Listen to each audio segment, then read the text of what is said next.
la bienvenida y nos alegramos que estén participando de este webinar. Los invitamos a escuchar la exposición de la doctora Mariana Fleischmann sobre gestión de riesgo y seguridad del paciente en tiempos de pandemia, un tema de absoluta actualidad. La doctora Fleischmann es gerente de riesgo y calidad médica de Swiss Medical, es directora del posgrado de gestión de riesgo y seguridad del paciente de la Universidad de El Salvador y es directora del programa argentino de reporte y gestión de incidentes en anestesia. La dejo con ella y muchas gracias por participar. Adelante, Mariana. Bueno, ahí estaba mirando, bueno, algunos conocidos, otros no, pero muchas provincias, y creo que, bueno, eso es lo lindo, es lo que a mí me alegra, que podamos encontrarnos todos y unirnos en este trabajo para tratar de que nos vaya lo mejor posible en la pandemia. Vi que hay gente de Chubut, gente de Mendoza, de Chaco, de Córdoba, de Buenos Aires, y seguramente de otras provincias que no llegué a leer porque miraba rápido en el chat. A ver, ahí me parece que están poniendo más, vamos a mirar antes de empezar. San Juan, Mar del Plata, Tandil. Así que bueno, después iremos viendo. Pero vamos a comenzar porque siempre en nuestras charlas de seguridad del paciente, una de las cosas que tratamos de respetar son los tiempos de los que se unieron en horario. Así que comenzamos con nuestra charla. Bueno, esta es la hoja de ruta que vamos a transitar. Conocer para gestionar, un concepto clave. Tenemos que saber qué es esto de la pandemia y por qué nos trajo hasta donde estamos. ¿Cómo podemos clasificar los riesgos? Después les voy a contar un poquito esto de la matriz de riesgos o cómo clasificarlos, y tiene que ver con el posgrado que dictamos y que, bueno, este año lo vamos a tener que hacer online con el instituto, lo íbamos a hacer presencial, pero obviamente no pudimos, y habíamos pensado inicialmente que esta charla iba a ser la primera charla del módulo de gestión de riesgos. Después decidimos hacerla abierta para todo el mundo, porque la realidad es que es un tema que nos compromete a todos, y nos pareció que había que hacerla extensiva más allá del curso. Los riesgos los clasificamos en los riesgos de siempre, y ahora van a ver qué quiero decir con esto, los riesgos propios de la pandemia y los riesgos específicos de la pandemia en las organizaciones de salud. Y acá lo hacemos genéricamente. La organización de salud puede ser un policonsultorio, una clínica de alta complejidad, una obra social, cualquier organización que trabaje con la salud, pública o privada. El valor de los test, hay mucha confusión con respecto a la utilización de los test, así que vamos a tratar de poner un poco de luz con los conocimientos que hay disponibles hasta ahora. ¿Cuáles son las llaves en poder llevar adelante un programa de gestión en la pandemia, que tienen que ver con la organización, con la comunicación y el entrenamiento? Vamos a hablar un poco de protocolos, y les cuento por qué me permito hablarles de este tema. A mí en mi función de gerente del grupo Swiss Medical, me tocó ser la responsable de toda la puesta en marcha de la gestión del COVID, de todos los protocolos de protección personal, de todo el manejo de los pacientes. Bueno, como Buenos Aires lamentablemente se convirtió en la capital del COVID y tenemos tanta cantidad de casos, bueno, lo cierto es que estamos manejando un volumen alto de pacientes, y esto nos fue dando a lo largo de estos 2 meses bastante experiencia, y creo que así como nosotros miramos a otros países para ver cómo les fue, bueno, a los que nos ha tocado dentro de nuestro propio país y de nuestra propia cultura organizacional dar respuesta, creo que tenemos el deber de compartirlos con los que están empezando y todavía tienen menos pacientes. ¿Cómo tiene que ser un plan de abastecimiento y control de los insumos? El plan B, ¿qué pasa si el desborde llega? Porque ahora lo vemos como que la montaña está lejos y nunca llega, pero bueno, ¿qué deberíamos tener previsto si llega? El seguimiento epidemiológico de los pacientes y del equipo de salud, este es un tema de debate, y ahora vamos a ver qué pasa en este sentido con los protocolos.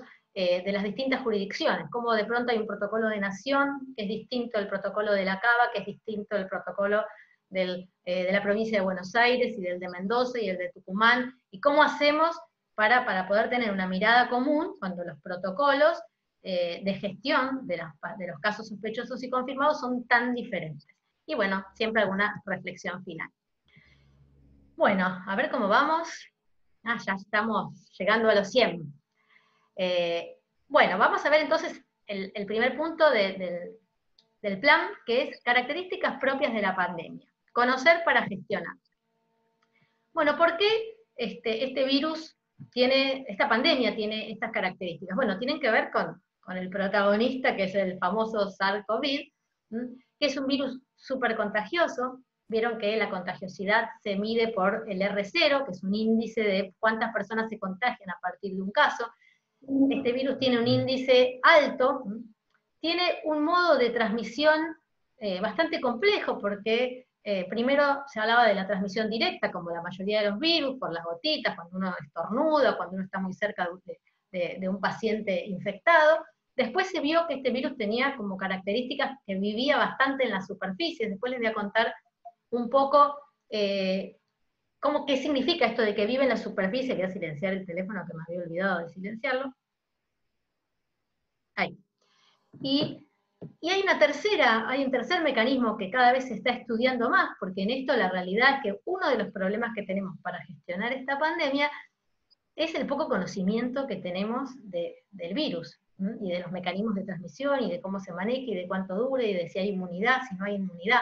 Entonces ahora hay una fuerte corriente en pos de que hay un tercer mecanismo que tiene que ver con las microgotas que quedan flotando en el ambiente, y así como antes decíamos, no, en el aire no está y no contagia, ahora sabemos que en realidad hay un tercer mecanismo, y que en los ambientes cerrados el aire sí contiene el virus. Ahora aparecieron hace unos días artículos con alta concentración del virus en líquido peritoneal. Se está estudiando el tema ya hace más tiempo de la presencia del virus en heces, en materia fecal. No se sabe bien el impacto que tiene con respecto al contagio, pero lo cierto es que es un virus que se transmite demasiado fácil. El segundo punto es que además las personas que no tienen síntomas, ya sea porque todavía no comenzaron con el periodo sintomático de su enfermedad, con un periodo de incubación bastante amplio, ya contagian, y porque hay un montón de personas, el 80%, que van a ser asintomáticas y que van a andar creyendo que están sanísimas y sin embargo contagian. Entonces, esto implica un periodo prolongado donde personas sin síntomas transmiten el virus. Y esto tiene mucho que ver con la gestión, porque si nosotros limitamos la gestión a los sospechosos y confirmados, estamos dejando afuera un montón de personas que contagian. Y esto adentro de las instituciones de salud, o adentro de las instituciones cerradas, de las comunidades terapéuticas, de los geriátricos, de las instituciones de salud, donde el personal suele estar bastante hacinado, porque veamos un office de enfermería, las enfermeras están todas juntitas, los médicos en general de guardia duermen varios en una habitación. Nosotros tenemos que tener en cuenta que a medida que avanza la pandemia, los grupos que parecen sanos, uno tiene que gestionar a todos esos grupos que pareciera que no tienen la enfermedad, pero que seguramente algunos sí la tienen. Y el último problema es los positivos a largo plazo. Ahora les voy a contar, pero tenemos pacientes que llevan más de 30 días y siguen teniendo PCR positiva, y todavía los protocolos no saben qué hacer con esos pacientes. Entonces los vamos siguiendo con epidemia, pero hay gente que tiene que seguir aislada porque en realidad no sabemos si contagia o no, y no puede volver a trabajar. Esto desde el punto de vista de los equipos de salud genera un problema. Nosotros tenemos una enfermera que hace 36 días que es positiva y no puede volver a trabajar, y es una enfermera de terapia intensiva que nosotros la necesitamos, y así les puedo contar un montón de casos. Y por último es que la inmunidad del huésped es desconocida. Esto quiere decir que sabemos que hasta los 3 meses hay IgG alta, pero no sabemos qué pasa después. O sea que no sabemos si, en el caso de que haya una vacuna, si nos vamos a tener que vacunar todos los años, si podemos mandar tranquilo a trabajar a una persona que se infectó y que ya pasaron 3 o 4 meses, porque en realidad no sabemos si no se puede reinfectar. Y no sabemos qué pasa con las reinfecciones, si existen, qué nivel de gravedad tienen. Entonces, bueno, todo esto hace que la verdad la pandemia inquiete por las características propias del virus. Bueno, ahora les pido, a ver, les voy a silenciar y lo que voy a hacer es dejarlos abiertos en el sentido que si ustedes quieren hacer una pregunta, la pueden hacer sacando el silencio del micrófono. Pero así podemos escucharnos mejor. Bueno, después les decía que el 80% de las personas que van a tener la infección van a tener casos asintomáticos o infección leve. Pero el 15% de esas personas van a infectarse, digamos, van a tener una complicación grave. Y a su vez de estos graves, el 15% va a tener una complicación muy grave, va a ser un paciente crítico. El problema que estamos viendo y que es muy importante a la hora de gestionar es que este pase de leve a grave y de grave a crítico a veces es muy súbito. El paciente está bien y súbitamente se deteriora y se pone grave. Entonces hay que generar alertas en los pacientes que tenemos bajo cuidado y que de pronto decimos son oligosintomáticos, porque de pronto en el día 5, en general al día 7 es uno de los picos y alrededor del día 11 es otro, se puede deteriorar súbitamente. Por eso van a ver que en todos los protocolos de los ministerios dice que los pacientes que se van al aislamiento domiciliario o al aislamiento institucional no hospitalario, a los hoteles, nosotros, por ejemplo, tenemos un hotel lleno de pacientes leves, pero hay que hacerles el seguimiento diario, telefónico. ¿Por qué? Porque ese paciente de pronto lo tenemos que poner en una ambulancia y llevar a la clínica porque desarrolló insuficiencia respiratoria. La mortalidad es una mortalidad variable. También piensen que la mortalidad puede no estar bien medida porque depende mucho del testeo. Entonces, si yo testeo poco, probablemente tenga una mortalidad más alta. Nosotros tenemos una mortalidad sacada al día de hoy con los reportes del reporte vespertino de anoche de 4.79 con un promedio del 6% a nivel general. No sé si alguno conoce este gráfico, este es un mapa interactivo de Johns Hopkins, de la universidad, que nos va mostrando a lo largo de los días, esto es interactivo, acá yo les hice una foto, pero si ustedes entran a la página, pueden ir corriendo y ver la mortalidad por países, pueden ver dónde está Argentina, el número de infectados, esto lo van actualizando en forma permanente, la verdad que es muy buena la página porque a uno le permite ver la foto en vivo del momento actual. Bueno, digamos, a hoy, cuando yo tomé la foto, había 4.300.000 casos confirmados. Voy a iniciar nuevamente todos. Ahí está. Bueno, les decía, y 697.569 muertes, haciendo esta cuenta nos da la mortalidad. Brasil, si ustedes miran, entró en el ranking de los países con más infectados. Bueno, vieron que está en un crecimiento diario muy alarmante. Este cuadrito no lo llegué a actualizar, nos muestra la región, si bien los números no están actualizados porque son de hace unos días, sí, más o menos el lugar que ocupa Argentina dentro de la región. Y después, si ustedes entran al Ministerio de Salud, van a ver que tenemos el reporte diario, ¿sí?, de lo que pasa en la Argentina. Este fue el reporte vespertino, tenemos un reporte a la mañana y un reporte a la tarde, y como verán, ¿no?, Buenos Aires, entre la capital y la provincia, se llevan casi el 70% de los casos. Y esto vamos a ver por qué es tan importante, porque obviamente gestionar una clínica en Formosa, ¿sí?, sin casos, no va a ser lo mismo que gestionarla en Córdoba o en la provincia o en el área metropolitana de la provincia de Buenos Aires.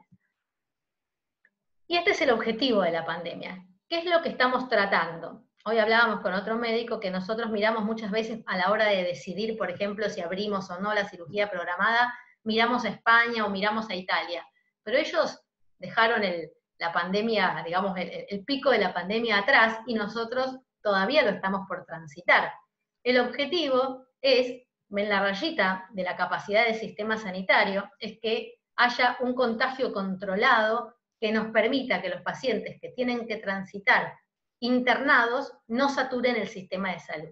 Ese es el objetivo. Y para eso nos preparamos todos. Nosotros ya en febrero acondicionamos 2 pisos para esperar los primeros pacientes.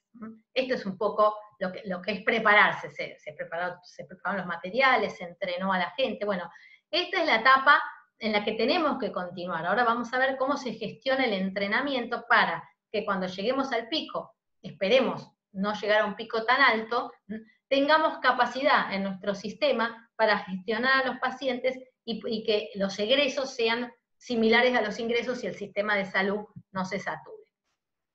Este es el gráfico de casos confirmados y mortalidad por grupo etario. Miren cómo, si bien nosotros tenemos un promedio de infectados mayor entre 30 y 50 años, la tasa de mortalidad crece drásticamente, llegando a casi el 30% después de los 70 años. Otros números importantes son la tasa de testeos, esto es clave, ¿no? Uno veía en la tele que nos comparaban con los números de positivo con otros países, pero solamente el número de positivos no sirve para comparar, porque el número de positivos depende de la tasa de testeo por habitantes. Y la tasa de mortalidad también. Entonces, la mortalidad y los positivos van de la mano del número de testeos y de la calidad del testeo. Y acá viene un punto clave. Nosotros tenemos que ver qué calidad de testeo tenemos. Ahí les puse por eso una foto. El testeo no es fácil, ahora vamos a hablar de los métodos de diagnóstico, pero el testeo va a ser siempre por PCR, el testeo del caso sospechoso. Después vamos a ver los estudios de poblaciones que sí se hacen con anticuerpos, pero el testeo se hace con la PCR y vamos a ver que no es fácil hacerla y que si uno no tiene un método de calidad y no tiene un equipo entrenado y no tiene unas condiciones adecuadas de gestión preanalítica del estudio, esto quiere decir de cómo recolectamos la muestra y la llevamos al laboratorio, la sensibilidad del método baja mucho. Y nosotros hoy estamos teniendo una tasa de positivos bastante baja, del 8%, cuando la OMS estipula una tasa de entre el 10 y 20%. Bueno, vamos a clasificar los riesgos porque se supone que esta es una charla sobre la gestión de riesgos asociada al COVID. Y los clasifiqué en 3. Los riesgos estables, o sea, los riesgos que siempre tenemos, más allá del COVID, los riesgos propios de la pandemia, que nos abarcan a todos, estemos donde estemos, y los riesgos asociados a nuestros procesos institucionales. Vamos a... quería mirar un poquito el chat, a ver si hay alguna pregunta. Bueno, no, hay un comentario con relación a la mortalidad. Bueno, y tenemos los riesgos relacionados a nuestros procesos institucionales. Sí, de acuerdo al comentario que ahí veo en el chat, si bien obviamente que por ser la tasa de mortalidad y la tasa de positivos, obviamente son tasas, o sea que tienen un denominador fijo, sí sabemos que de todos modos dependen del testeo, dependen de la cantidad de testeo, no son números que se puedan analizar de manera aislada. Bueno, con respecto a los riesgos siempre presentes, nos están escuchando de Tandil, habrán visto que yo ahí le corté la fotito porque no le había pedido permiso al que está al lado, que es el vicepresidente del sistema de salud de Tandil, con quien trabajamos en equipo hace ya 2 años, con el programa de calidad y seguridad hospitalaria, y bueno, y ese fue el día que inauguramos los carteles de las metas, que están en los 2 hospitales, y esta es una cosa que no tenemos que olvidar, porque uno de los problemas que estamos viendo es que estamos todos tan centrados en el COVID que nos están empezando a pasar cosas con el resto de los pacientes. Por ejemplo, en una de las metas, en lo que es identificar correctamente a los pacientes, la realidad es que hoy los pacientes están con barbijo, nosotros tenemos 800 cosas puestas en el quirófano y el riesgo de equivocarnos de pacientes si no hacemos adecuadamente el checklist es aún mayor que fuera de la pandemia. Todos los riesgos no COVID se incrementan ante la pandemia. ¿Por qué? Porque nuestro ojo, nuestra atención está desviada hacia los pacientes sospechosos y confirmados. Entonces, este es un riesgo a considerar, cuidado, no descuidemos al resto de los pacientes. Si uno tiene un equipo de gestión de riesgos, un equipo de seguridad del paciente, un grupo de ese equipo se tiene que dedicar a gestionar los pacientes no COVID. Si no tenemos, pero esto se hace desde la dirección médica o se hace desde la auditoría, un grupo, tenemos que dividir las tareas o dividir nuestro tiempo, si somos 2 personas o uno solo, para dedicarse a sostener los niveles de calidad y los indicadores de gestión en la atención del resto de los pacientes. Este es un gráfico que me parece trascendente a la hora de gestionar y tiene que ver justamente con esto. Tenemos que obviamente gestionar la mortalidad asociada al COVID, pero cuidado que en este tiempo de dedicarnos a esta primera oleada, va a haber una segunda oleada, que es el impacto de la pandemia en todos aquellos pacientes no COVID. Nosotros ya lo estamos empezando a vivir. Estamos teniendo tasas más importantes de eventos adversos por esto que yo les mencionaba recién. Después aparece una tercera oleada que tiene que ver con el descuido de las patologías crónicas. Esto como sistema sanitario, ¿no? Esto nos va a pasar si no estamos atentos a cuidar a esta gente que tiene patologías crónicas y que tiene que ir a buscar medicación y que no consigue turno porque los consultorios están cerrados, y entonces le estamos dificultando la accesibilidad al sistema. Entonces hay que encontrar metodologías alternativas para que estos pacientes crónicos que requieren cuidado y control lo tengan en tiempo y forma. Y el cuarto tiene que ver con algo que también estamos viendo y que no hay que esperar al pico en el avance del tiempo de la pandemia, que es la gestión del equipo de salud. Todo lo que tiene que ver con el enorme desgaste, ya incluso hay descritos un par de suicidios en el mundo de integrantes del equipo de salud que han estado en la primera línea en los peores momentos en países como Italia. Entonces, por ejemplo, nosotros lo que hicimos es armar ahora unos rondines de sesiones psicológicas, va un psiquiatra con 2 psicólogas que van recorriendo las clínicas. Nosotros una de las clínicas que tenemos en este momento es 100% COVID, o sea, todos los pacientes que están internados son COVID. Entonces, este equipo todos los días pasa y hace pequeñas entrevistas, se llama entrevista breve, en el lugar de trabajo, brindando acompañamiento al equipo de salud. Entonces, los otros 3 riesgos son el riesgo de brindar al resto de los pacientes una atención insegura, el riesgo de deterioro de los pacientes crónicos y el riesgo de descuidar a las segundas víctimas, que son todos los profesionales que hoy se encuentran en la primera línea de atención de los pacientes en las instituciones. Les recomiendo esta página. Trata el primer esquema, ahí lo que tienen en documentos como primero, es todo un esquema que nosotros lo copiamos de aquí, es todo un esquema de trabajo para proteger al equipo de salud. Ayuda en el manejo de la muerte, la técnica de defusing, no sé si la escucharon alguna vez, pero es una técnica que nosotros usamos cuando gestionamos eventos adversos críticos, donde uno busca desactivar las emociones negativas que tiene el equipo de salud cuando acaba de transitar una situación crítica. Entonces, todo esto hay que ponerlo ahora, hay que gestionarlo ahora. Ustedes tienen pocos pacientes, aún no recibieron pacientes COVID, este es el momento de preparar todo esto. Y si nunca llega la ola, el tsunami de pacientes, mucho mejor, aprovecharemos este entrenamiento para la gestión diaria del resto de los pacientes. Bueno, vamos a ver ahora los riesgos asociados a la pandemia. La pandemia tiene 6 fases.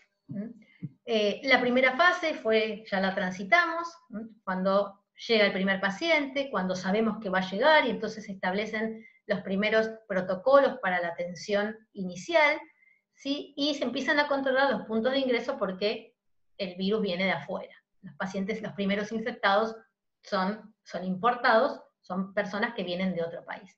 Luego pasamos a la fase 2, donde empiezan las medidas de aislamiento, en nuestro caso empezó la cuarentena, y se empiezan a dictar políticas de salud pública en torno a los cuidados que tiene que tener la población. Evitar las reuniones masivas, intensificar el lavado de manos, etc. Luego llegamos a la fase 3 de contagio comunitario, cuando aparecen los casos en los que no hay un antecedente epidemiológico, ni de viaje, ni de haber estado en contacto directo con alguien que viajó.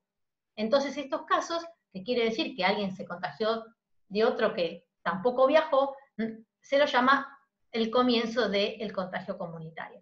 En este momento en la Argentina, algunas provincias todavía no tienen circulación comunitaria, están en fase 2, y nosotros, por ejemplo, en la capital federal, ya estamos en fase 3. Ahora, un problema que tenemos para las instituciones, es que entre la fase 2 y la 3, hasta que las organizaciones, el ministerio, decreta que cambiamos de fase y que tenemos contagio comunitario, hay un plazo, que esto nos pasó a nosotros, donde uno lo empieza a ver, pero todavía no está declarado. Entonces, hay un periodo de ventana, lo podríamos llamar así, donde uno empieza a ver pacientes que no tienen antecedente epidemiológico, y dice, pero ¿cómo? Estos son circulación comunitaria del virus, y entonces ese es el momento de migrar, ahora vamos a ver cuando hablemos de elementos de protección personal, a una fase avanzada de protección. ¿Por qué? Vamos a silenciar por ahí está. Ahí silenciamos nuevamente. Bueno, recuerden tener silenciados los micrófonos, porque así nos podemos escuchar mejor. Bueno, hablábamos de las primeras 3 fases. Esperemos nosotros no tener la experiencia de avanzar con la pandemia, pero cuando se pierde la conexión entre los casos, ¿sí?, hablamos de lo que es alta transmisión sostenida. Y entonces ahí entramos en lo que se denomina la fase 4. Entonces acá pueden pasar 2 cosas. Nosotros les diría que en algunas partes estamos entre la 3 y la 4, y estamos viendo, a ver, logramos desacelerar el crecimiento, y entonces la epidemia se queda ahí, y no pasa a las fases de descontrol, que son las fases de las 5 y 6, o lo controlamos y volvemos para atrás, o empieza a haber un aumento progresivo y multiplicado de los casos, y entramos a las fases en que el sistema de salud se sobrepasa y no llega a brindar buena atención de calidad y segura a los pacientes. Entonces, como dijimos, llegamos a las 3 y 4 y lo desaceleramos, ¿sí? Y si bien no llegamos a la normalidad, llegamos a una fase estable de ingresos y egresos en número de casos, o sea, altas y nuevos diagnósticos, o avanzamos y perdemos el control desde el sistema sanitario. Cuando vamos al marco regulatorio, que es otro de los riesgos propios de la pandemia, tenemos un grave problema, que es la diferencia de criterios en las distintas jurisdicciones. Nosotros, dentro de la misma capital federal, dentro de Cava, estamos teniendo el problema de los cambios permanentes con respecto al criterio de alta y de hisopado. Hace 20 días, más o menos, o 25 días, el criterio era paciente estable, 2 días sin fiebre, el día 7 se hisopa y se va a la casa. Cumple 21 días y está de alta epidemiológica. Después cambiamos. Paciente que a los 7 días se va sin hisopar y se hisopa el día 14. Después cambiamos. Paciente que a los 7 días se va y se hisopa el día 21. En el medio, cuando uno tiene que hacer el seguimiento domiciliario de todos estos pacientes, porque todos salen con seguimiento diario en domicilio, nos encontramos con que ya no sabemos a quién hisopamos, a quién hay que hisopar, hay que tener un Excel con los distintos grupos de pacientes que salieron en función del momento del protocolo. Ni hablar cuando a uno le toca, como me toca a mí, gestionar en distintas provincias. En Cava lo hisopo el día 7. En provincia de Buenos Aires le hago 2 hisopos con 24 horas de diferencia el día 14. En Salta, entonces, la verdad que el criterio de seguimiento depende no solo de la fase de la pandemia, sino también de las directivas gubernamentales, o sea, de qué dice cada jurisdicción. Y otra cosa que tenemos que tener en cuenta a la hora de gestionar son las recomendaciones de las sociedades científicas, tanto las internacionales como las locales. Bueno, pasamos rapidito lo de las definiciones de caso sospechoso, que fíjense que también cambian, cada vez se hacen más amplias. Ayer, creo que fue, o hoy, ya no me acuerdo, cambiaron, si bien el criterio 1 se mantiene, fíjense, ahora les voy a explicar por qué esto es importante, el criterio 1 ya establece que hoy, en la capital, o en Santa Fe, o en las provincias que tienen circulación comunitaria del virus, una persona que tenga fiebre y tos es un caso sospechoso. Ya está. Imagínense ahora que empieza la época de los virus respiratorios, vamos a empezar a hisopar a muchísima más gente, va a crecer muchísimo el número de hisopados. ¿Por qué? Porque toda persona que tenga fiebre y tos, o que le duela la garganta y tenga fiebre, va a ser un caso sospechoso. Estas son las zonas declaradas de transmisión comunitaria, también varían día a día, yo tengo que cambiar la diapositiva cada vez que doy la charla, pero entonces, una persona que vive en cualquiera de estas ciudades y tiene, ya les digo, fiebre y tos, ya es un caso sospechoso. Ahora cambió, el número, ya ahora son 5 los criterios, y tenemos nosotros, personal de salud, los residentes o personal de instituciones cerradas o de internación prolongada, ¿sí?, que tengan fiebre o tos o odinofagia. Fíjense que ya no exige la fiebre. Que tengan 2 síntomas de todos estos ya son casos sospechosos, ¿sí? Después, el caso sospechoso se incorporan ahora los contactos estrechos con síntomas, ¿sí? Y luego, el criterio 5, las jurisdicciones que tienen transmisión local, toda neumonía que no tenga un origen claro es un caso sospechoso, y si no tienen circulación local, toda persona con infección respiratoria aguda grave. ¿Cuál es la tríada de diagnóstico? El diagnóstico es clínico, es de laboratorio y es de imágenes. Y acá tenemos otro riesgo, que es el riesgo de hacer subdiagnóstico, de quedarnos simplemente con la PCR. Con respecto a los test, tenemos 3 tipos de test. Los test que detectan el genoma del virus, el ARN, la PCR, yendo al término diario. Los que detectan anticuerpos, o sea que ahí tenemos test que buscan el virus, algunos el genoma, otros las proteínas de superficie, que estos nosotros no los estamos haciendo, no son demasiado sensibles, y por eso el método de elección para detectar el virus es la PCR. Con respecto a los anticuerpos, ahora vamos a ver, hay muchísimos.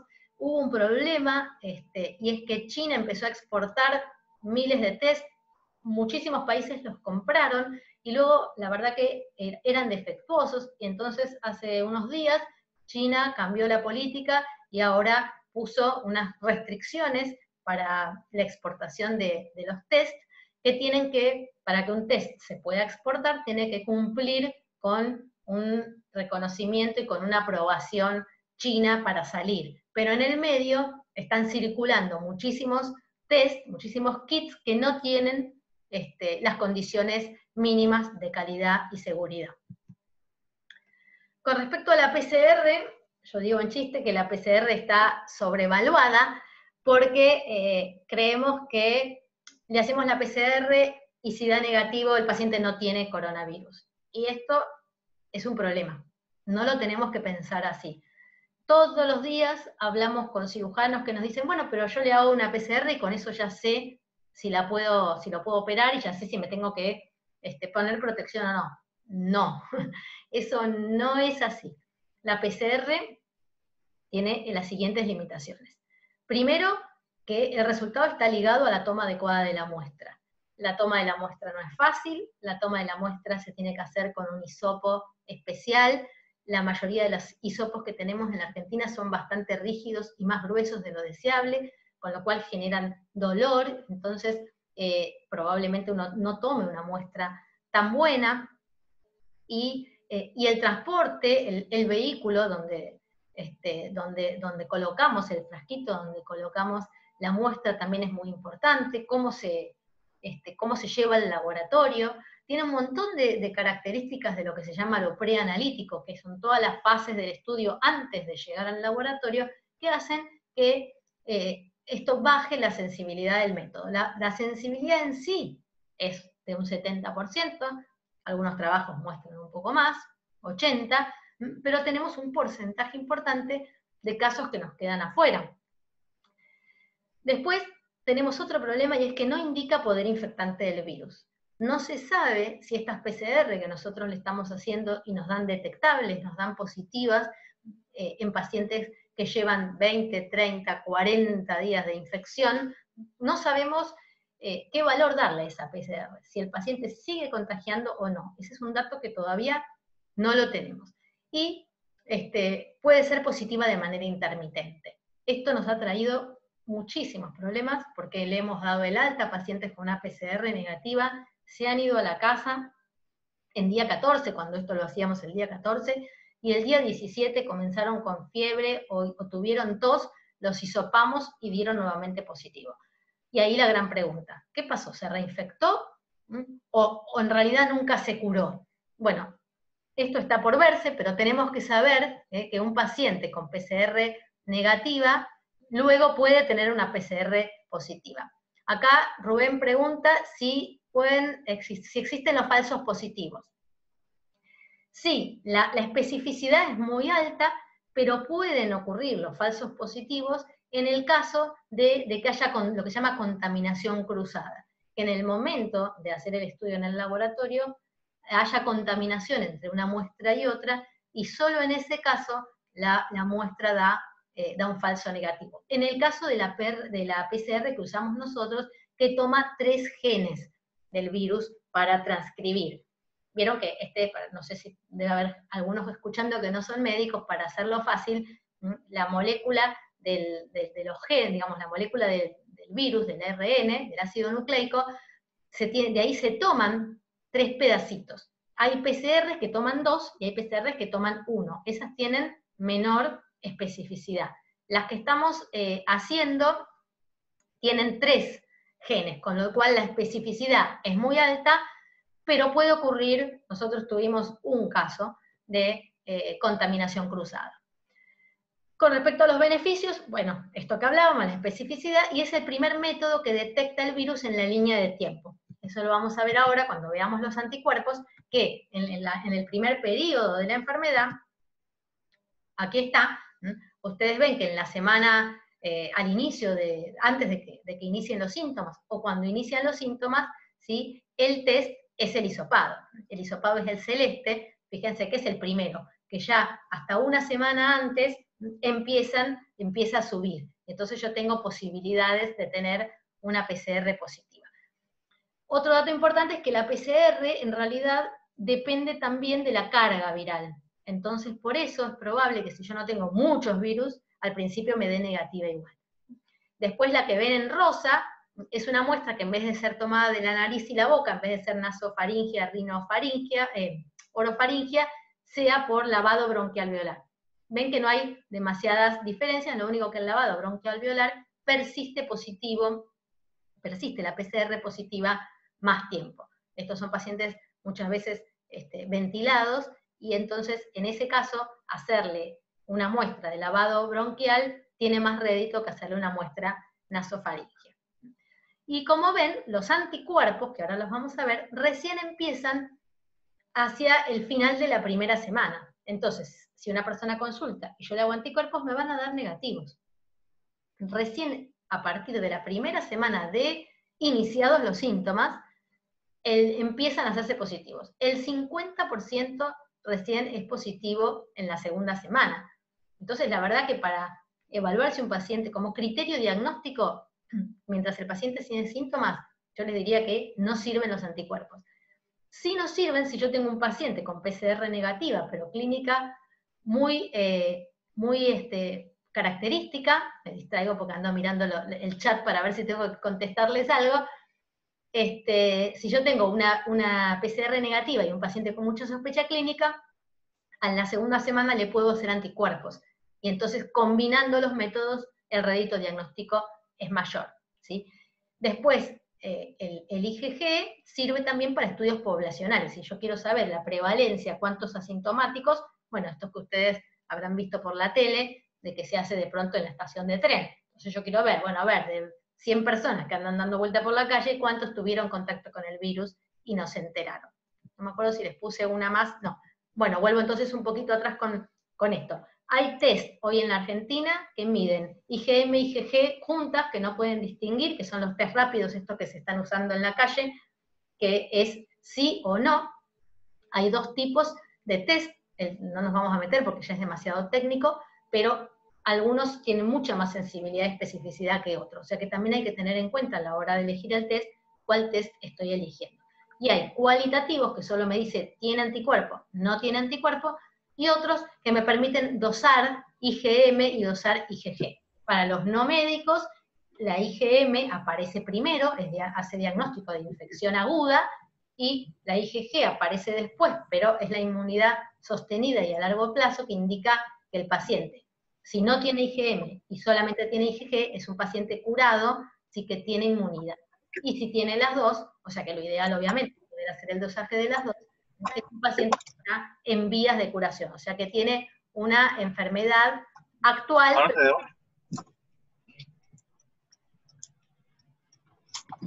¿Alguien quería hacer alguna pregunta? Si no, los vuelvo a silenciar. No sé, dime cuántas las carreras. Nadia, levantaste la mano. ¿Querés decir algo? Mariana, ¿cómo estás? Tenés una pregunta de Jorge Chaine para contestar justamente de este tema. Ahí la miro. Vamos a mirar el chat para tratar de ir avanzando un poquito con las preguntas. A ver acá, pregunta Jorge, ¿cómo considerarías 4 PCR positivo cada 10 días y asintomático? A ver, Jorge, aclararnos porque no entiendo bien la pregunta. Jorge. Bueno, en todo caso, capaz que se aclara sola. Ahí estoy, Mariana. Sí, decime porque no entendí bien. Mirá, es un paciente que ya vamos por la 4ª PCR y sigue dando positivo. Se hizo en otra provincia y dio positivo, se vino a Mendoza y lleva tres tomas positivas aquí en Mendoza y el paciente está absolutamente asintomático, absolutamente asintomático. ¿Y tuvo síntomas antes como para tomar el día 1 como día de inicio de los síntomas? No, porque es un paciente que venía del exterior. Se cuarentenó en Córdoba y después pasó a Mendoza y se volvió a cuarentenar aquí y al dar positivo nuevamente se decidió internación, según protocolo de la provincia. Claro. Este paciente en realidad en la mayoría de los protocolos tendría criterio ahora de aislamiento, lo que se llama institucional no hospitalario, o sea, de garantizar el aislamiento, pero no necesariamente ocupando una cama de internación, salvo que lo disponga epidemiología de la provincia, y lamentablemente tenemos varios de estos pacientes que no tienen ningún síntoma, y lo que estamos haciendo es mantenerlos aislados y soparlos cada 10 días. Sería muy bueno a este paciente poder hacerle anticuerpos, no sé si ustedes tienen dónde hacerlos. Sí, tenemos posibilidad de hacerlo en nuestro laboratorio. ¿Sí? Bueno, este es el paciente candidato a hacerle anticuerpos, porque ahí te va a decir dónde estás. Exacto. Este se completa, este es el caso, ¿no? Nosotros hemos tenido... Sí. Vale, sí, decime. No, eso, que tenemos posibilidad y es lo que vamos a proponer a infectología ahora, que pasemos a esa fase. Sí, porque el anticuerpo te va a decir exacto dónde estás, ¿no? Si el paciente tiene IgG y ya no tiene IgM, evidentemente es un paciente que ya tiene inmunidad. Igual, ponerle la firma de que no contagia, la verdad que nadie se anima. No. Lo que hacemos es lo que estamos haciendo nosotros es hacerle a los pacientes muy avanzados, por ejemplo, una enfermera que tenemos que ya lleva más de 30 días, le estamos haciendo un aislamiento relativo, o sea, uso de barbijo, no estar hacer una cuarentena estricta y no puede venir a trabajar porque es personal de salud. Pero, claro. Le estamos bajando el aislamiento en el caso de que tenga altos niveles de IgG. Pero bueno, perfecto. Estas son las cosas que primero que estamos aprendiendo ahora que tenemos anticuerpos. Sí, sin duda. Hasta hace 15 Gracias, Mariana. No lo teníamos. Bueno, seguimos. Estas son algunas imágenes. ¿Por qué les muestro las imágenes? Porque en pacientes con PCR negativa, pero con alta sospecha, uno les tiene que hacer tomografía. Y si en la tomografía aparecen, fíjense en esto para los médicos y para los no, las manchitas claritas y periféricas son bastante características del inicio de la enfermedad, se llaman en patrón deslustrado. Estos son todos pacientes nuestros los que le voy a mostrar, y no llegué a subir más porque se me venía la charla encima. Fíjense, este paciente arranca con una radiografía como la que ven a la izquierda, y bueno, esta es la imagen tomográfica de esa radiografía. La tomografía, la verdad que son bastante características. Nosotros que tenemos un grupo con todos los directores médicos, a veces suben y suben y suben imágenes y parece que fueran todas la misma, del mismo paciente, ¿no? Bilaterales, periféricas, con distorsión del parénquima pulmonar, con mucha fibrosis, también como características sin derrame pleural, sin, bueno, acá justo están todos los patrones. Todo este patrón común llevó a que la Sociedad Británica de Diagnóstico por Imágenes hiciera esta clasificación en patrones. Entonces hoy el patrón de la tomografía nos ayuda mucho. Nosotros hicimos una casuística, ya no me acuerdo exacto el número, pero creo que con 50 o 60 pacientes con tomografías computadas, para ir viendo en qué patrón las ubicamos, y entonces la gente de Diagnóstico por Imágenes hoy ya nos informa la tomografía de acuerdo a esta clasificación. Esto entonces aproxima mucho el diagnóstico. Yo tengo PCR negativa con una tomografía con alta probabilidad, y lo mantengo como positivo, y le repito la PCR. Y en el peor de los casos, si me vuelve a dar negativa, le hago anticuerpos después de pasada una semana. Bueno, otras cuestiones relacionadas específicamente con la pandemia tienen que ver con los tipos de aislamiento, y esto es bastante complicado porque varía mucho en las provincias. Nosotros tuvimos que soportar una presión sobre el equipo de salud y sobre los consumos muy importante, porque hasta hace poco, como les pasa todavía en algunas provincias, los casos sospechosos tenían que estar internados. Esto se consumía muchísimo recurso, porque obviamente se tenían que tratar igual que el confirmado, y hoy estamos pudiendo hacer aislamiento extrahospitalario. En el caso nuestro, estamos aislando en un hotel, y esto se está haciendo en muchos lugares así. Bueno, ¿cómo garantizar, cuando no hacemos el aislamiento nosotros, que el paciente cumpla con el aislamiento? Ahora vamos a ver que lo recomendado es que firme un compromiso de cumplimiento, de que recibió entrenamiento de las medidas de cuidado, y luego hay que hacer un seguimiento que se puede hacer por telemedicina, o si uno no tiene posibilidades de tener telemedicina, simplemente puede armar una historia clínica con seguimiento telefónico. La pregunta que nos hacía Jorge, de qué pasa con los positivos luego del día 21, y esto es lo que nadie le pone el cascabel al gato, ¿no? Y entonces, lo que estamos haciendo es hisoparlos una vez por semana, pero en realidad así no está escrito en ninguno de los protocolos. Todos los protocolos de capital y provincias dicen que a partir del día 21 se tendrá que decidir en forma conjunta el equipo de tratamiento con epidemiología de la jurisdicción cómo se sigue con ese paciente. Bueno, ahora vamos a nuestras instituciones. ¿Cuáles son los riesgos a la hora de gestionar una institución? Tenemos que evaluar y restringir el ingreso de personas a la institución. Tenemos que establecer un protocolo de elementos de protección personal, tenemos que establecer un protocolo de limpieza y desinfección institucional, tenemos que ver qué hacemos con la administración del papel, tenemos que tener un plan de cómo vamos a retornar a la actividad programada, o de qué actividad programada vamos o no vamos a hacer en función de en qué fase estemos en la provincia donde nos toca trabajar. Hay que evaluar la gestión de personas, lo que hablábamos del cuidado de los profesionales, que tiene que ver, hay montones de medidas para tomar. Uno puede tomar, por ejemplo, una medida de protección preventiva, y si la clínica tiene pocos pacientes, mandar a descansar gente. Esto es una medida que nosotros estamos tomando, cuidar a las personas para que no estén agotadas cuando las necesitemos. Entonces, que están menos expuestas, vienen menos, entonces si no necesito 2 médicos de guardia, hago venir a uno y entonces no duermen en la misma habitación. Son cosas que parecen menores, pero que son trascendentes. Nos pasó en una clínica que me consultan porque se habían contagiado bastantes integrantes del equipo de salud, y resulta que pasaba esto.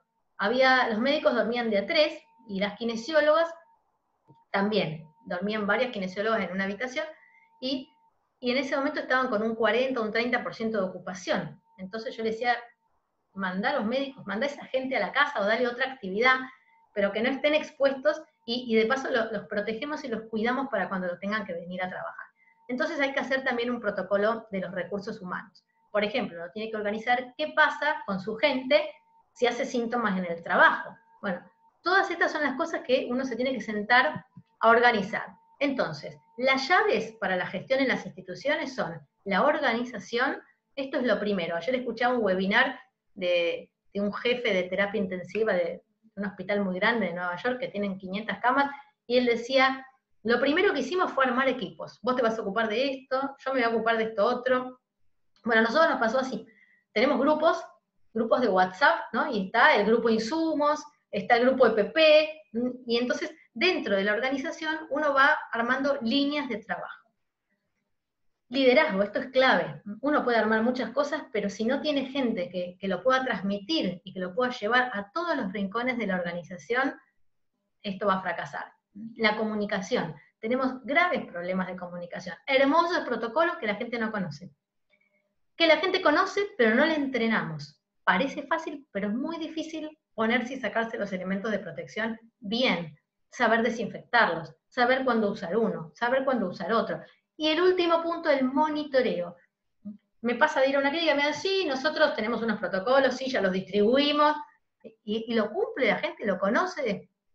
Ah, bueno, no, nosotros se los dimos. Bueno, el último punto es medir adherencia, medir comprensión, hacer encuestas, que la gente diga si los conoce, si le parecen buenos, si se siente cuidada. Y esto, a mí me gusta hablar de paquete de medidas. ¿Vieron cómo hablamos con la colocación de una vía central o el manejo del respirador? ¿Por qué? Porque si acá no hacemos todo esto junto, no seleccionamos los EPP, no capacitamos, no monitoreamos, no hacemos trazabilidad, no cuidamos esos insumos que no son descartables. Por ejemplo, el N95, si no le ponemos nombre y fecha de entrega, vamos a quedarnos en el corto plazo sin insumos. Entonces es muy importante tener una trazabilidad de los insumos no descartables, de las antiparras, de las máscaras faciales y de los N95. Es deber de seguridad de las organizaciones públicas y privadas garantizar los elementos de protección personal. Entonces, a quienes les toca liderar, tienen que pensar que estamos con dificultades para conseguir los insumos. Muchos insumos son importados, entonces uno tiene que tener una previsión a largo plazo, una previsión a 2 o 3 meses, y tiene que cuidar mucho y entrenar a la gente en que cuide los insumos que tenemos. Vamos a mirar un poquito el chat. Bueno, seguimos.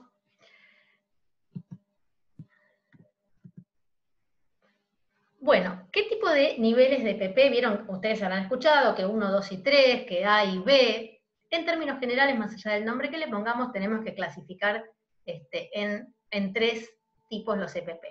La atención de los casos sospechosos y confirmados, la atención de los pacientes no COVID, y la gente que está en la institución, que son empleados, colaboradores nuestros, pero que no tienen asistencia directa de pacientes. La gente de cocina, la gente de mantenimiento, las mucamas que no entran a la habitación, que hacen la limpieza de las áreas comunes.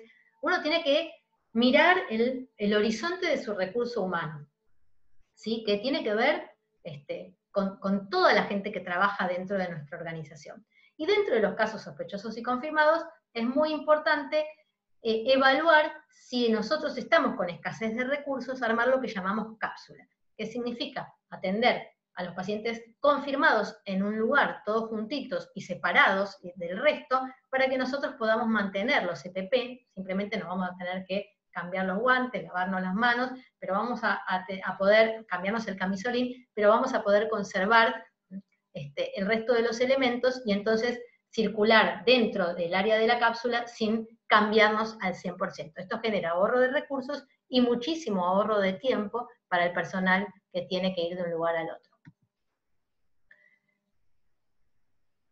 A ver, acá tenemos otra pregunta. En España la inmunidad de grupo solo alcanza al 5% de la población. ¿Se piensa que esto es por las importantes medidas de distanciamiento? La verdad que no está claro. Yo creo que hay cosas que no tenemos claras y que uno se tiene que animar a decir que no lo sabemos. ¿Por qué? Porque se desconoce bastante el tema de la inmunidad. Entonces, por eso están las corrientes de que sí, que la gente se contagie y genera inmunidad, los que dicen que no, que la gente no se contagie. Creo que lo de la inmunidad, por ser un virus nuevo, recién lo vamos a entender después de que pase un tiempo aún.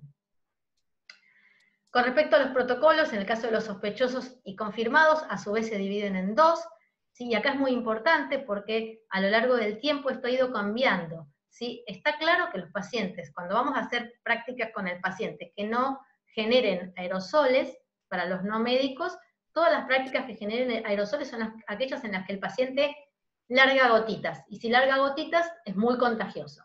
Entonces, si no voy a tener ninguna práctica, solamente, por ejemplo, le voy a pasar medicación si soy una enfermera, o lo voy a ayudar a higienizarse, o soy un médico y lo voy a auscultar, los elementos de protección personal son el barbijo quirúrgico, los guantes, camisolín y antiparra.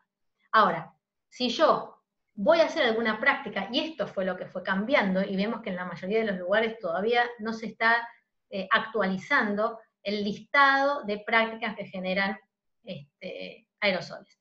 Estamos incluyendo la oxigenoterapia, o sea, pacientes con oxígeno los estamos considerando pacientes que generan aerosol y le estamos agregando barbijo N95 y máscara facial. La máscara facial no es indispensable, si la persona tiene antiparras, puede no tener máscara facial. El objetivo de la máscara facial es evitar la salpicadura, los líquidos. Ahora, si yo tengo un barbijo y tengo una antiparra, estoy bien, aunque no tenga máscara facial. Si no tengo antiparra y tengo máscara facial, también estoy bien. Lo que no reemplaza la máscara facial es el barbijo. ¿Y qué necesitamos para el resto de los pacientes? Esto va a depender de la fase de la pandemia. Y acá está este periodo de ventana que yo les decía, de en qué momento tenemos que empezar a ponerle protección al equipo de salud que atiende pacientes no COVID. En nuestro caso fuimos de los primeros que le pusimos protección al resto de los profesionales porque tuvimos 7 casos de pacientes que entraron por otra cosa, una colecistitis, colocación de un marcapasos, y que a los 2 o 3 días después de que estuvieron en contacto con un montón de profesionales no protegidos, resultaron que eran COVID. Entonces, ¿qué pasó? Licenciamos 180 personas, porque hubo que licenciar a todos los contactos no protegidos. Entonces, hoy, a partir de ese momento, les pusimos antiparra y barbijo quirúrgico a todo el equipo de salud para atender todos los pacientes. ¿Cuándo es el momento de hacer eso? Cuando uno empieza a tener muchos casos en la provincia. Cuando los casos van creciendo es el momento de migrar a esto. Y esto no genera demasiado cambio en el consumo de insumos. ¿Por qué? Porque la antiparra ya la tienen para usarlos para los COVID. O la van a tener que usar en algún momento, como es de uso personal, es por personal y no por paciente, entonces no aumenta el número o el gasto en recursos. Vamos a silenciar nuevamente. Ahí estamos. Bueno, disculpen si no voy contestando las preguntas, las vamos a dejar para el final, porque si no, no vamos a cumplir con el horario. Entonces, hoy nosotros no estamos licenciando a profesionales o al equipo de salud hace bastante. ¿Por qué? Porque todos los contactos son protegidos. Y ustedes saben que la licencia para el aislamiento 14 días del equipo de salud se da en contactos no protegidos. Entonces, si yo atiendo a una embarazada en el periodo expulsivo que se considera de alta aerosolización y esa embarazada después es COVID y yo estaba con mi barbijo y mi antiparra, no tengo que ir a aislamiento. Entonces, este elemento es clave para no perder equipo de salud. Acá les voy a pasar, esto dura 3 minutos, se los voy a pasar para que ustedes vean lo difícil que es sacarse los elementos de protección personal. Vamos a representar cómo es la correcta retirada de los elementos de protección personal y de aislamiento. Una opción es retirarse primero los guantes,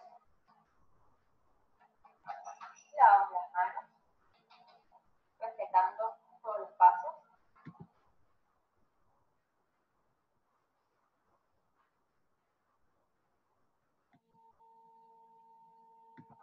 Desatamos las tiras del camisolín.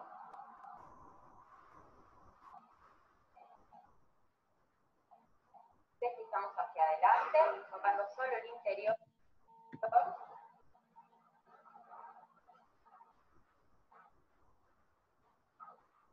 Y descartamos en bolsa roja. Lavamos las manos.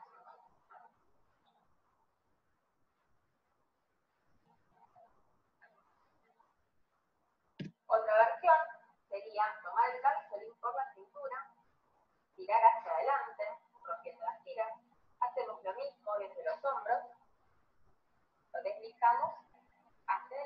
retiramos todos juntos.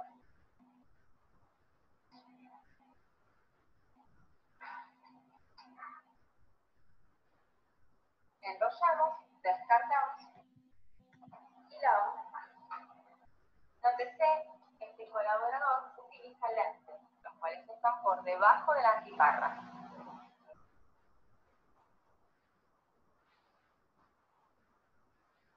Ahora procedemos a retirarnos las antiparras tomándolas por las patillas, colocamos en superficie limpia, lavamos las manos,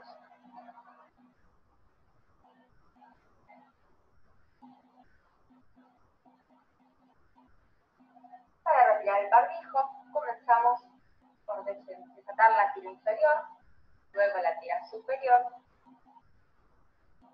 y retiramos hacia adelante. Nos volvemos a lavar las manos.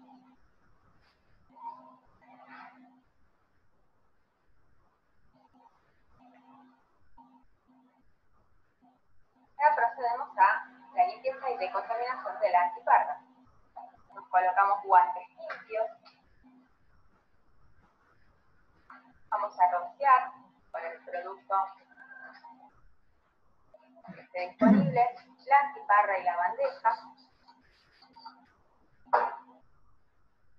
Con un paño,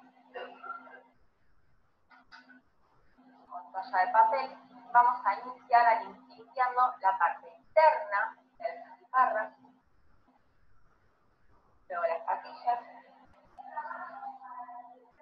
y por último la cara externa. Colocamos en una bolsa limpia. Limpiamos la bandeja. Sacamos los guantes. Nos lavamos las manos. Bueno, como habrán visto, lleva su tiempo. Aproveché para ver las preguntas. Me estaban preguntando del cubo de acrílico, ahora se los voy a mostrar en una foto, una versión moderna del cubo para intubar. Sí, la verdad que está bueno y es bastante cómodo, así que sí, es un elemento muy bueno para el quirófano. Y alguien me preguntó con respecto al aislamiento de los enfermeros. Si un enfermero se infecta, es positivo, pero estaba con barbijo y sus compañeros también, se considera contacto protegido. Ahora, si no estaban utilizando barbijo, o sea, si no tenían dentro de los elementos de protección personal el uso permanente de barbijo quirúrgico en la institución, tienen que ir a aislamiento todos los contactos estrechos, o sea, todos sus compañeros. Esa es la diferencia. Por eso yo les decía que poder migrar a un sistema donde también brindamos elementos de protección personal para aquellos profesionales que no están en asistencia directa, por ejemplo los administrativos, hoy todos nuestros administrativos tienen tapabocas, pero brindados por nosotros que son tapabocas de calidad, lo llamamos barbijo no médico. Entonces, se lo llevan, lo lavan y a la semana se lo cambiamos, les damos 2 a cada uno. Entonces, si hay un contagio, los compañeros son contactos protegidos y no requieren aislamiento. Bueno, después tenemos protocolos para situaciones específicas que tienen que ver con el manejo de óbitos, el traslado de pacientes, el centro quirúrgico, el centro obstétrico, odontología, el prehospitalario y el aislamiento no hospitalario. Acá les traje el ejemplo de nuestro checklist. Este es el checklist para anestesia. Fíjense que tiene 5 partes. La primera tiene que ver con todo el confort del anestesiólogo y del técnico que lo acompaña, o de la circulante, o de quien esté para ayudarlo. ¿Por qué? Porque tienen que estar cómodos, porque una vez que entran al quirófano no tienen que volver a salir. El lavado de manos, que no se reemplaza con nada, todo elemento de protección personal. Los elementos disponibles, por eso ahora vamos a ver que es importante tener 2 mesitas, para que en una mesita podamos tener todas las cuestiones que tienen que ver con la desinfección, los elementos para el rociador, etcétera, y el checklist de los elementos tanto del manejo de la vía aérea como de la ventilación. Acá les mostraba esta es la versión de la Asociación de Anestesia de Buenos Aires, la versión del cubo mejorada. Esto ellos lo diseñaron, y no solo lo diseñaron, sino que hicieron una donación para todos los hospitales públicos de Capital y Gran Buenos Aires, una cápsula para cada uno.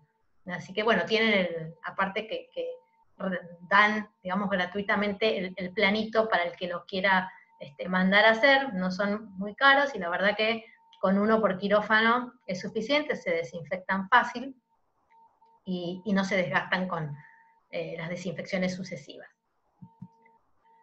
Bueno, con respecto al manejo intraoperatorio, tenemos un protocolo muy extenso, pero estas son las medidas generales, la menor cantidad de gente, hay que ser muy estrictos, una vez que se cerró el quirófano no se tiene que abrir, los EPP varían de acuerdo a la fase de la pandemia, nosotros hoy estamos poniendo protección en todas las cirugías, pero hay un listado de cirugías que generan aerosoles y que entonces se considera que, aunque el paciente sea no COVID, debería manejarse como COVID.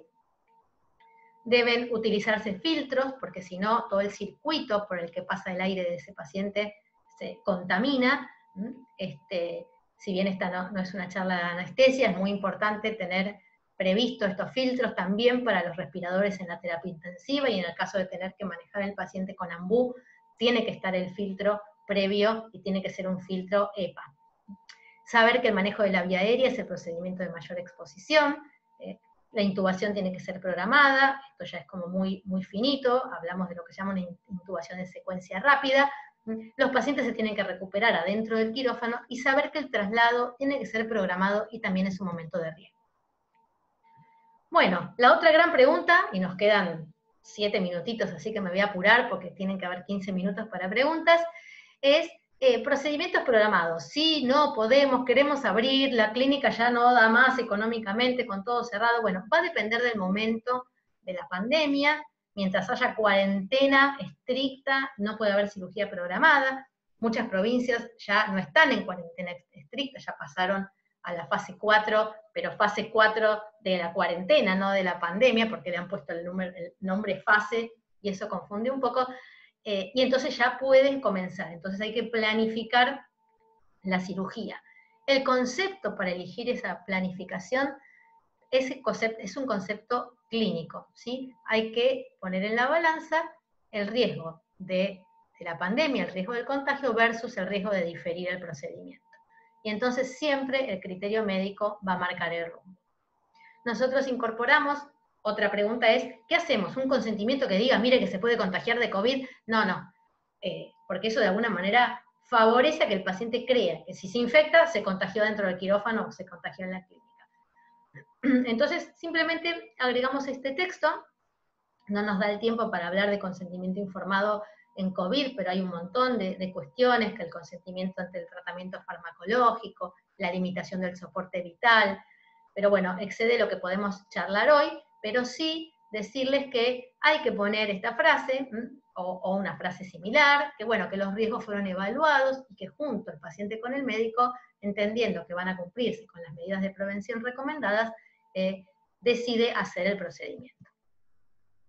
Con respecto al papel, yo les puse estos dos artículos para mostrarles que en realidad no está claro cuántos, si 2 días, 3 días o no, pero sí sabemos que es un virus que vive bastante en las superficies, y que en el papel por lo menos 24 horas vive. Entonces tenemos que tener en cuenta que ¿qué vamos a hacer con el consentimiento? Esta es la ley 26.529, que establece hoy en la Argentina que el consentimiento tiene que estar escrito, pero también sabemos que en épocas de pandemia el artículo 9 de la misma ley no se exime del consentimiento escrito. ¿Por qué? Porque tenemos un grave peligro para la salud pública declarado por la emergencia sanitaria. Entonces, hoy, en una primera etapa, si yo no tengo pacientes COVID o tengo 1 o 2 pacientes, no puedo decir que no uso más consentimiento escrito porque tengo COVID. Tendré que acreditar el momento en que la clínica se encontraba. Entonces nosotros lo dividimos en 2 fases. Una primera, donde usamos consentimiento, pero con cuidado, el paciente firma con guantes, se coloca en un folio y el folio se desinfecta con el mismo desinfectante de superficies, y entonces queda protegido el papel. Y en una segunda instancia, con muchos pacientes o con pacientes que se encuentran en aislamiento sin familiar y el familiar está en la casa y hay que hacer firmar un consentimiento, pasamos a la versión electrónica, donde reemplazamos la firma del paciente por un escrito prediseñado por nosotros que dice que por encontrarnos en emergencia sanitaria, en el contexto de la pandemia, se reemplaza el consentimiento escrito por esta declaración donde el médico declara que conversó con el paciente, que el paciente comprendió y consintió la realización del procedimiento. Con respecto a los óbitos, hay un protocolo bastante estricto, hay un protocolo de nación, y muchas de las provincias tienen el propio, pero en sintonía de que puede reconocerlo un familiar, pero como el óbito se considera un cadáver tipo 2, un cadáver que contagia, entonces hay que tomar una serie de medidas de preparación del cadáver, y el familiar puede reconocerlo. En general los protocolos hablan de un familiar, siempre y cuando se cumplan con las medidas de protección personal y no toque las superficies cercanas al paciente ni toque al paciente. Después hay todo un mecanismo de manipulación del cadáver y de cierre de la bolsa y desinfección de la bolsa con disposición final del cadáver lo más rápido posible fuera de la institución sanitaria. Con respecto al certificado, esto ahora en estos días cambió, hay un nuevo protocolo de nación de la certificación médica de la causa de muerte. Esta diapositiva la tuve que cambiar porque hace 2 o 3 días se cambió la forma de redactar el certificado de defunción, y hoy, si el paciente es sospechoso, se pone sospechoso COVID-19. Algunas provincias tienen 2 líneas para el diagnóstico, otras tienen 3, pero esta sería la de más abajo, o sea, el diagnóstico originario. Entonces yo pongo neumonía, insuficiencia respiratoria aguda, sospechoso COVID-19, por ejemplo. Y si es un caso positivo, en el diagnóstico de más abajo, en el diagnóstico que da origen a la muerte, pongo enfermedad por COVID-19.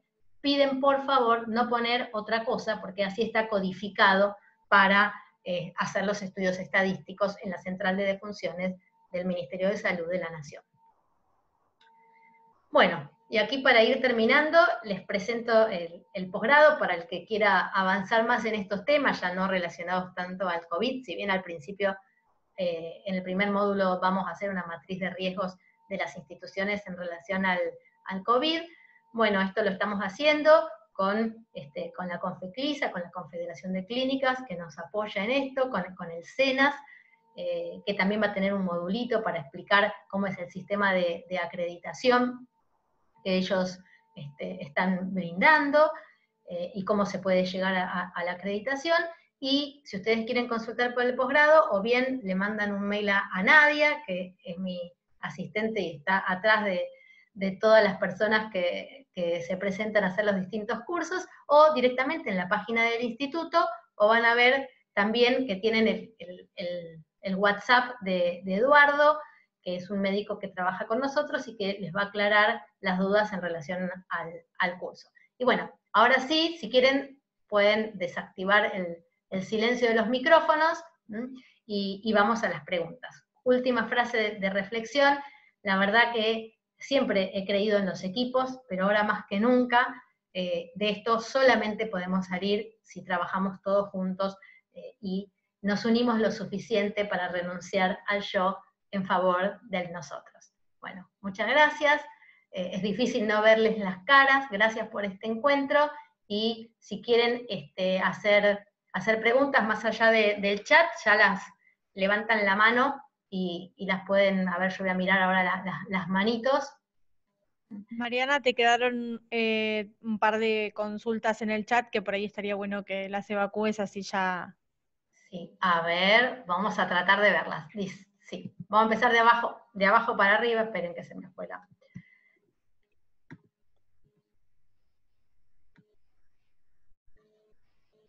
A ver, ¿podría ampliar cómo debería utilizarse EPP en paciente no sospechoso, no confirmado para cirugía? La clasificación y listados de cirugías que mencionó: soy anestesióloga de Mendoza, no hay circulación comunitaria y probablemente volvamos pronto a la cirugía programada. Bueno, si nosotros consideramos que no tenemos suficientes casos como para, a pesar de que no se declare la circulación comunitaria, no considerar a todos los pacientes como pacientes sospechosos, nos vamos a manejar en términos generales con los niveles de protección habituales en los pacientes no COVID, Pero los primeros que le vamos a poner protección, como si fueran COVID, son los partos en periodo expulsivo, parto por vía vaginal, a las cirugías de tórax, cirugías de la vía aérea, de otorrino, oftalmo, y cirugías del tubo digestivo y laparoscópicas. Esas son todas las cirugías que se consideran aerosolizantes, ¿sí? Y entonces la recomendación es, aunque no sean COVID, si en la provincia hay casos, esto no lo vamos a hacer en las 2 provincias que todavía no tuvieron ningún caso, pero en las provincias que están en este momento, que entre la 2 y la 3, que no tienen casos todavía de circulación comunitaria, pero que ya tienen un número importante en la provincia y que están en crecimiento, mi consejo es suban a un nivel intermedio, que es en este listado de cirugías, elementos máximos de protección. Ahora, esto es para el cirujano. El anestesiólogo y quien maneja la vía aérea con el anestesiólogo, el que lo ayuda, tiene que tener máxima protección, les diría siempre. Si ya hay casos en la provincia, la verdad que no cambia demasiado la cantidad de protección, y por lo menos tienen que sumar antiparras y N95 para todos los pacientes. ¿Por qué? Por el alto riesgo que lleva el manejo de la vía aérea. A ver, sigamos con las preguntas. El Estado de Nueva York modificó la legislación de mala praxis. Sí, esto es buenísimo. Me enteré el otro día. Y de privacidad de los datos del paciente para permitir el uso de Internet para consultas médicas. Me quedo con la primera porque nosotros tenemos todo un tema con la regulación de los datos personales. Si bien aquí en Argentina se habilitó a través de los protocolos del Ministerio de Manejo del COVID, la telemedicina, se bajaron los requisitos, si bien uno tiene que tener los requisitos mínimos, para que se pueda hacer telemedicina y se pueda disminuir el número de consultas presenciales. Entonces, no se alteró la ley de datos personales o el secreto profesional, pero sí se favorece la consulta a distancia. Y con respecto a lo de Nueva York, la verdad que sí, me enteré el otro día que no se podrá cuestionar a los profesionales que tomen decisiones en cuanto a la limitación de los recursos terapéuticos cuando no haya suficientes recursos. ¿Por qué? Porque entonces le sacó al equipo de salud la mochila de además tener temor a un reclamo a la hora de tener que seleccionar qué paciente, por ejemplo, ingresa en respirador ante la falta de recursos. La verdad que fue una medida muy importante. Otra pregunta, ¿con EPP se puede acompañar paciente COVID positivo, un solo familiar? Bueno, lo que estamos recomendando es, si el paciente es un paciente que puede estar solo, no permitimos familiares. Si tiene que ingresar un familiar porque es un paciente discapacitado, o no es autoválido, necesita ayuda, o es muy anciano, o es un menor, en ese caso, sí, el familiar tiene que firmar un compromiso de cumplimiento de las medidas de protección, y uno le tiene que facilitar las medidas de protección. A ver, sigamos con alguna pregunta más. Como farmacéutica, mi lugar de trabajo en una obra social, me preocupa mucho el contagio por medio del papel. Bueno, esto lo evitamos con lavado frecuente de manos y con la colocación, bueno, si manejas mucho papel, lo primero que habría que hacer es tratar de reducir el manejo de papel. Si pueden migrar y hacer receta electrónica, aunque no cumpla con todos los requisitos, hoy estamos habilitados para bajar un poco los requisitos de la receta electrónica para tratar de que no tengan que manejar tanto papel. Y si no, lo único que queda es que tengas barbijo, y barbijo quirúrgico o barbijo no médico, en este caso es lo mismo, alcanza con el barbijo no médico y el lavado frecuente de manos. Y en todo caso, si hay que conservarlo, los papeles, juntar, por ejemplo, las recetas en un folio y desinfectar el folio. Después de 24 horas, se considera 24 o 48 horas que ese papel ya no contagia.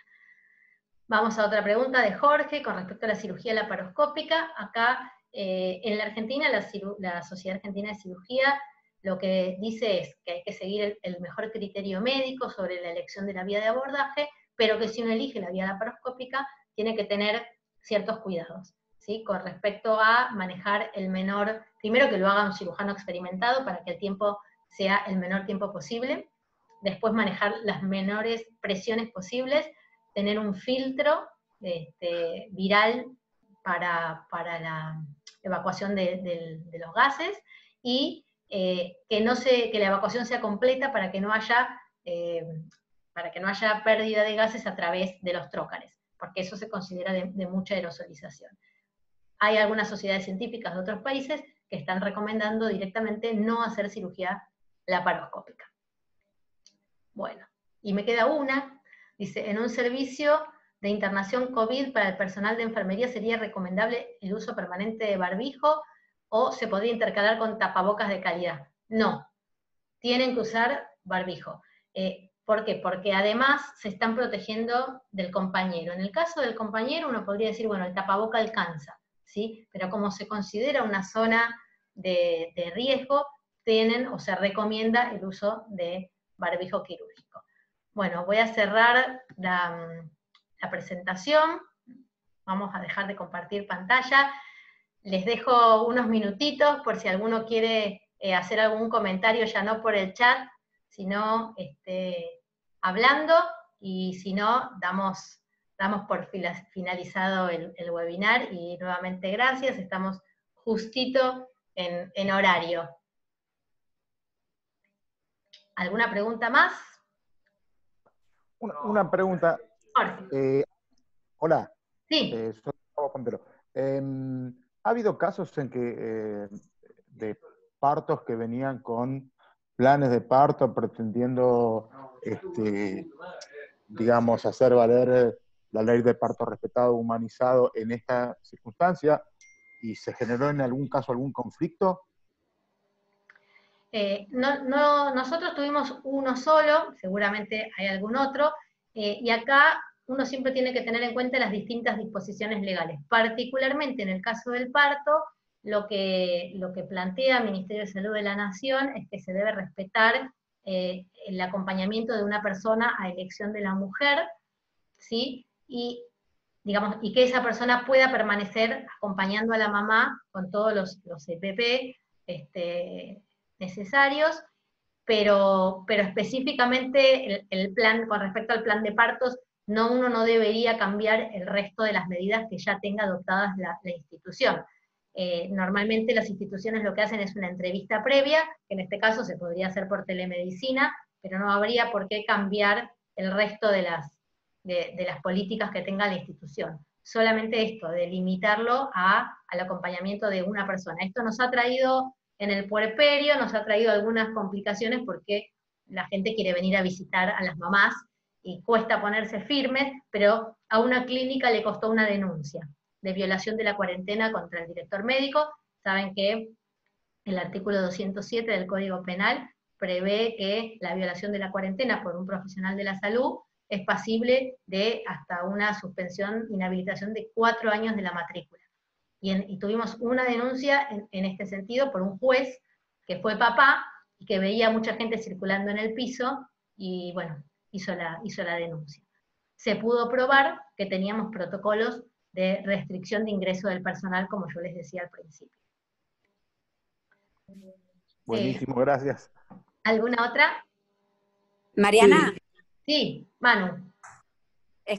No, lo del contacto, digamos, el contacto protegido, me pareció sumamente interesante porque en realidad es una de las preocupaciones que uno tiene en una guardia, que si se contagia algún miembro del equipo de la guardia, ¿qué pasa con el resto?